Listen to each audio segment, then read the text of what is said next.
Thank you. Sinong Kevin mo? Ikaw magsabi. Si Miss Office. And then Miss Cheryl will be assisting you also. Okay. For the darating siya. Pag hindi, tas no, para we can adjust accordingly. Grabe naman ang... Grabe. Ano ba problem? Grabe. Magkaroon ako ng viewers. Ba't mo naman ginalingan? Nagmukha tuloy akong di naligo.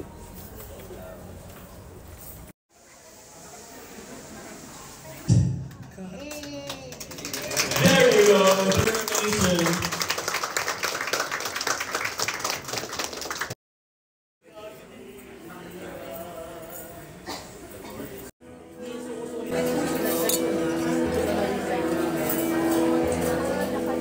Ano to? White wine na. Mas kata tayo.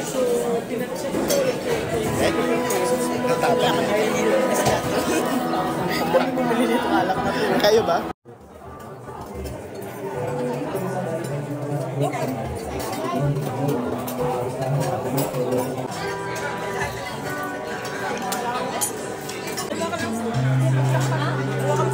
So I got two dessert. I don't know what this is, but this is the other one. Masarap daw to. Let's try. I am done. Umalis na yung guest na assign sa akin. So later sa mga experience ko, magkakape lang ako.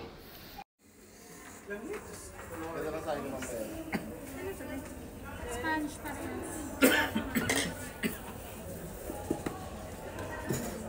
It's the next day, balik na tayo sa normal, hindi na tayo naka-brush up, hindi na tayo naka-glam up. So, ayun, I had so much fun yesterday. It was the inauguration and the blessing of our new head office site.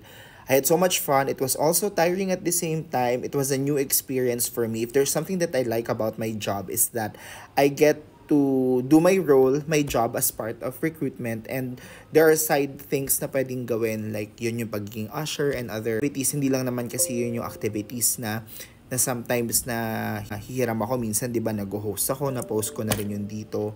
So, nakakatuwa lang, ang dami kong natutunan. I was able to observe leaders and how they are. Marami ka talagang matututunan when you surround yourself with people that are advanced in the industry that you're a part of, and whenever they talk, you get to learn a lot of things from them.